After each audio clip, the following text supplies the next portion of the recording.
Hello everyone, मैं हूं हर्ष।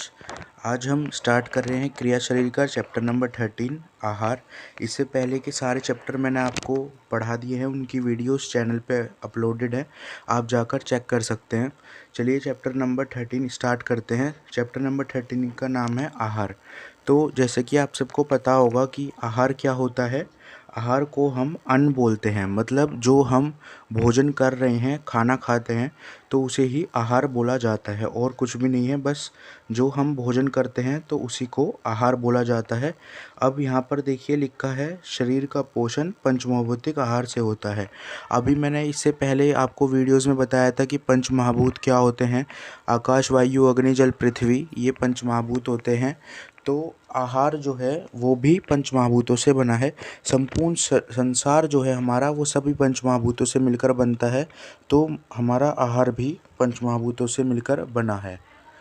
तो इसके बाद यहाँ पर देखिए ये लिखा हुआ है कि पृथ्वी जो है, ये देखिए पृथ्वी से निर्मित जो पंचमहाभूतिक आहार है वो जठराग्नि द्वारा पाक होकर शरीर को पोषण करता है। मतलब कि जो जठराग्नि है हमारी, जो आहार को पचाती है, तो ये जठराग्नि हमारे आहार को पचाकर शरीर का पोषण करती है। मैंने आपको पाचक, ये पित्त चैप्टर में बताया था कि जो पाचक पित्त होता है हमारी बॉडी में, तो वो आहार का पाचन करता है। तो यहाँ पर यही बताया गया है कि जो जठराग्नि है हमारी, तो वो हमारे जो पंचमहाभूतिक आहार हम सेवन करते हैं, तो उसके द्वारा वो उसको पचाकर शरीर का पोषण करती है और धातुओं का निर्माण करती है।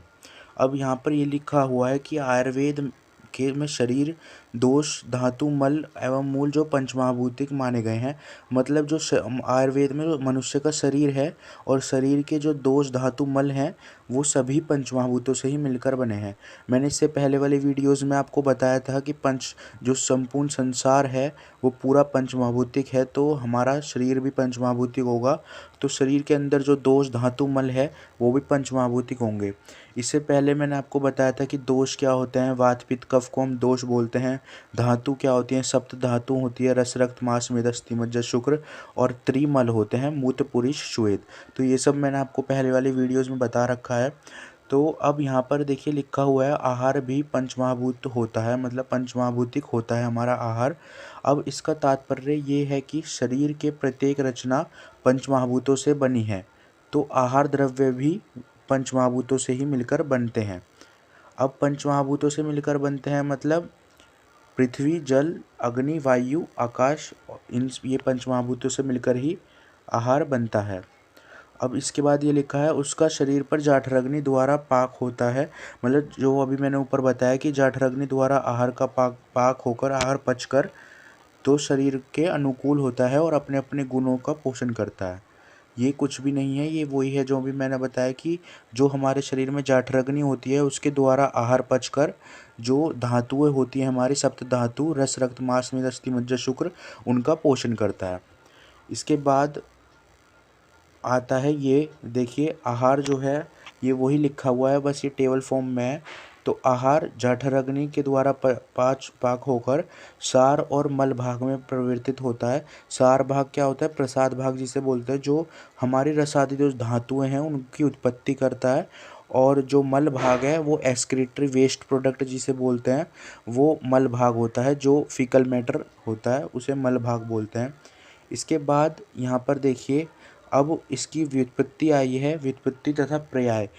आहार के पर्याय क्या होते हैं? भोजन, लेप, भक्षणाम और जेमन, ये आहार को हम बोलते हैं। इसके बाद इस चैप्टर में से केवल 5 मार्क्स का क्वेश्चन आता है और 10 मार्क्स का भी आया, तो जितना मैं आपको बता रहा हूँ वो मोर देन इनफ है, तो आपको उतना ही पढ़ना है। अब इसके बाद आहार की निरुक्ति। आहार की निरुक्ति होती है हमारी, ये देखिए यहाँ पर लिखा है आहार की निरुक्ति। तो आहार की निरुक्ति होती है अहीयते इति आहार, मतलब जिसे हम खाते हैं उसे आहार बोला जाता है। यहाँ पर लिखा भी हुआ है जो कुछ खाया जाता है उसे आहार बोला जाता है। अब यहाँ पर देखिए लिखा है आहार का महत्व, कि आहार का महत्व क्या है। जो वात, पित्त, कफ दोष बताए थे मैंने आपको, तो ये शरीर के प्रधान स्तंभ कह गए हैं। मतलब कि वात पित्त कफ जो दोष हैं ये शरीर के प्रधान स्तंभ हैं। मतलब संपूर्ण जो शरीर है इन्हीं पर ही टिका हुआ है। और आहार को उपस्तंभ कहा गया है। आहार देखो, जो त्रिस्तंभ होते हैं तो वो होता है वात पित्त कफ, और त्रि उपस्तंभ अगर आते हैं तो उसमें आहार निद्रा ब्रह्मचर्य आता है। तो आहार को उपस्तंभ कहा गया है क्योंकि ये भी आहार के द्वारा ही जो हमारे दोष हैं और धातु हैं उनका निर्माण होता है। तो इसलिए आहार को उपस्तंभ कहा गया। मतलब ये जो 3 स्तंभ है वात पित्त कफ, इनकी मदद करता है तथा इनका निर्माण करने वाला जो होते हैं उन्हें उपस्तंभ कहते हैं। तो आहार को उपस्तंभ कहा गया है। अब यहाँ पर लिखा है इसके अभाव में शरीर की स्थिति नहीं रहती। मतलब आपको पता ही होगा, अगर आप आहार का सेवन नहीं करेंगे, भोजन नहीं खाएंगे तो शरीर की स्थिति नहीं रहेगी, हमारा शरीर नष्ट हो जाएगा। तो इसके बाद आहार को यहाँ पर ये देखिए, यहाँ पर लिखा हुआ है अन्न सभी प्राणियों का प्राण है। अन्न को हम प्राण कहते हैं क्योंकि अगर हम आहार का सेवन नहीं करेंगे तो मनुष्य मर जाएगा। तो इसीलिए ये सभी प्राणियों का प्राण है। तो प्राणी इसे ग्रहण करते हेतु आतुर रहते हैं। मतलब कि सभी इसे ग्रहण करने की इच्छा रखते हैं। और शारीरिक वर्ण प्रसन्नता, जीवन, प्रतिभा, सुख, संतोष, तृप्ति, पुष्टि, बल, मेधा का कारण यही आहार है। आहार के द्वारा ही हमें जीवन मिलता है, सुख मिलता है, संतोष मिलता है, तृप्ति, बल, मेधा, ये सब आहार के द्वारा ही मिलते हैं। अब जो लौकिक वेदना तथा मोक्ष साधर्म में ये अन्न जो है अधीन है। यहाँ पर यही लिखा हुआ है कि बिना अन्न के कोई कार्य संभव नहीं। अन्न के द्वारा हम कोई भी कार्य संभव नहीं करते, तो अन्न को सर्वश्रेष्ठ कहा गया है।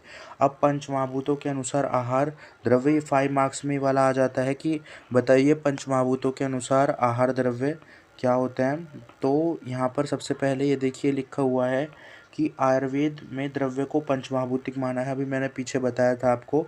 इसी कारण आहार द्रव्य भी पंचमहाभूतिक होते हैं और एवं आकाश महाभूत स्वयं संबंध निर्मित रहता है। मतलब कि जो ये पृथ्वी जल वायु है ये सब पंचमहाभूतों से मिलकर ही ये जो आकाश वायु अग्नि जल पृथ्वी है ये पंचमहाभूत होते हैं। तो आहार द्रव्य भी इन्हीं पंचमहाभूतों से मिलकर बना होता है। तो यहाँ पर लिखा है इन पंचमहाभूतों के मध्य जिन महाभूत की प्रधानता होती है, मतलब ये जो पांचों महाभूत हैं इनमें से जिस महाभूत की प्रधानता होती है आहार का उसी के अनुसार भेद होता है। जैसे कि पार्थिव आदि, ये आहार की संज्ञा दी गई, मतलब आहार को बोला गया है। अब महाभूतों के अनुसार आहार द्रव्य के भेद।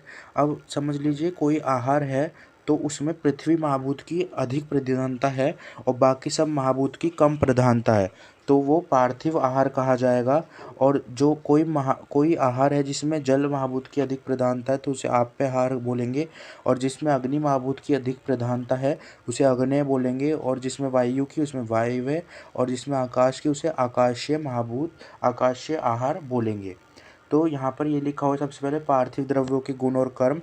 जो पृथ्वी द्रव्य है उनके गुण और कर्म। तो आपको ये श्लोक याद करना है। पेपर के टाइम पे आपको बस श्लोक ही याद रहता है, ये याद नहीं रहता तो आप अपने आप बना के लिख सकते हैं। तत्र द्रव्य गुरु स्थूल स्थिर गंध गुणोन बलम। मतलब कि जो पृथ्वी द्रव्य में क्या होते हैं, गुरु होते हैं, भारी होते हैं। गुरु स्थूल स्थिर गंध और गुणों में प्रधान होते हैं। मतलब यहाँ पर जो पृथ्वी द्रव्य हैं वो गुरु होते हैं, भारी होते हैं। इससे पहले मैंने पदार्थ विज्ञान के आपको गुण चैप्टर बताया था, तो उसमें इन सभी गुणों का अच्छे से वर्णन किया था कि गुरु क्या होता है, स्थिर क्या होता है, ये सब जो है, गंध क्या होता है, ये सब मैंने बहुत ही अच्छे से बताया था। स्थूल, ये सब सारे गुणों का मैंने बहुत अच्छे से आपको वर्णन कराया। आप पदार्थ विज्ञान का चैप्टर नंबर गुण पढ़ के देख सकते हैं। इसके बाद यहाँ पर देखिए जो पृथ्वी द्रव्य हैं, पार्थिव द्रव्य हैं, तो उनमें वो गुरु होते हैं, स्थूल होते हैं, और गंध गुण होता है उनके अंदर। और ये शरीर में गुरुता मतलब भारीपन उत्पन्न करते हैं, स्थिरता मतलब ठोसपन, और कठिन कर देते हैं शरीर को, और उपचय मतलब पुष्टि, शरीर की पुष्टि करने वाले होते हैं। अब देखिए ये जो मैंने बताए थे ये तो थे गुण और ये हैं कर्म। इसके बाद हम देखते हैं यहाँ पर, अब ये देखिए आप पे जो द्रव्य होते हैं, मतलब कि इनमें जल महाभूत है उनकी प्रधानता होती है।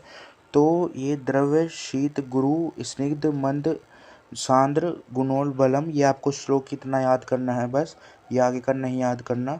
ये अष्टांग, अगर आप अभी इसको यहाँ पर याद कर लेंगे तो ये अष्टांग हृदय में आपको याद करना नहीं पड़ेगा, नहीं तो ये अष्टांग हृदय में आपको 9 चैप्टर में ये वाला श्लोक याद करना पड़ेगा। अब देखिए यहाँ पर लिखा है जो जल द्रव्य होते हैं, तो लघु भागवत ने कहा है जो जल द्रव्य होते हैं, द्रव होते हैं।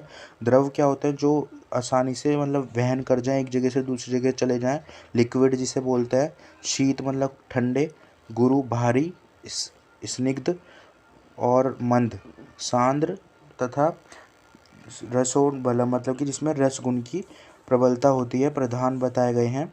तो ये शरीर में स्नेहन करते हैं, विषयंदन करते हैं, क्लेदन करते हैं, प्रहादन तथा बंधन में कार्य होते हैं। अब देखिए स्नेहन, जो स्नेहन स्वेदन है वो पूर्व कर्म बताए गए हैं। जो मैंने आपको पंचकर्म बताए थे, तो पंचकर्म क्या होते हैं? पंचकर्म बस्ती, विरेचन, वमन, ये सब पंचकर्म होते हैं। तो ये पंचकर्म जो से पहले जो कर्म होते हैं उन्हें वो कहते हैं पूर्व कर्म। तो स्नेहन जो है पूर्व कर्म है। तो क्लेदन, क्लेदनता उत्पन्न करते हैं। तो ये सब कार्य जल महाभूत के होते हैं। इसके बाद यहाँ पर देखिए जल महाभूत के गुण और कर्म अलग से वर्णन है। तो ये वही जो मैंने ऊपर बताया है, गुरु, सांद्र, मृदु, पिच्छल, ये गुण हैं। और इसके स्नेहन, बंधन, विषयंदन, ये सब तृप्ति करना, ये सब जल महाभूत के कर्म हैं। जल महाभूत के बाद आते हैं हम पृथ्वी अग्नि महाभूत पर। अग्नि महाभूत का क्या कार्य होता है? अग्नि महाभूत जो होते हैं रूक्ष्म, शीत, उष्ण, विशद, सूक्ष्म, रूप, गुणोल, बलम। तो आपको ये इतना श्लोक याद करना है बस। तो ये क्या होते हैं? रूक्ष्म होते हैं। ये देखिए, ये आपको नीचे वाला याद करना है।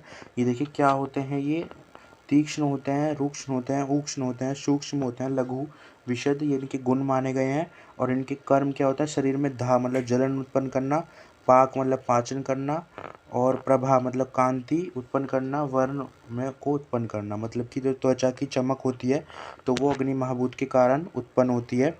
इसके बाद हम बात करते हैं यहाँ पर अग्नि के बाद वायु महाभूत। वायु द्रव्य जो जिसमें वायु महाभूत की प्रधानता होती है। तो इसके लिए आपको ये वाला श्लोक याद करना है, वायव्यम रूक्ष्म, विशद, सूक्ष्म, लघु, स्पर्श, गुणोल, बलम।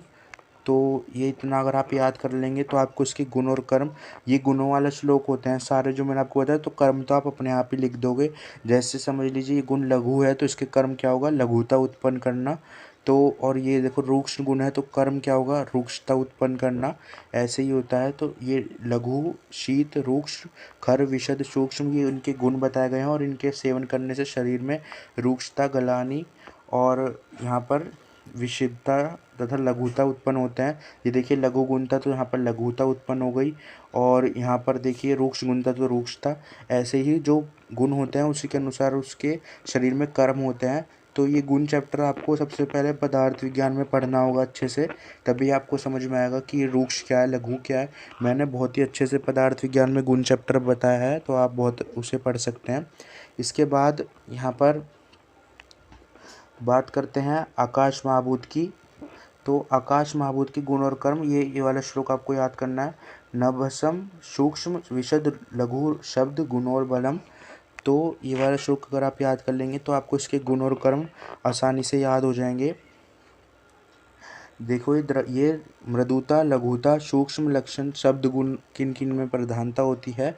और ये आकाशीय द्रव्य माने गए हैं। और इनके सेवन करने से शरीर में कोमलता, सुशीलता मतलब कि खोखलापन, और लघुता, हल्कापन उत्पन्न होता है। ठीक है। अब इसके बाद दोस्तों ये चैप्टर यहीं पर ही ख़त्म हो गया है। फिर मिलते हैं नेक्स्ट चैप्टर के साथ। अगर आपको ये वीडियो अच्छी लगी तो इस वीडियो को लाइक कर देना, और ऐसी और वीडियोस देखने के लिए मेरा चैनल महा आयुर्वेदा को सब्सक्राइब कर लेना। फिर मिलते हैं दोस्तों नेक्स्ट वीडियो में। Thank you everyone.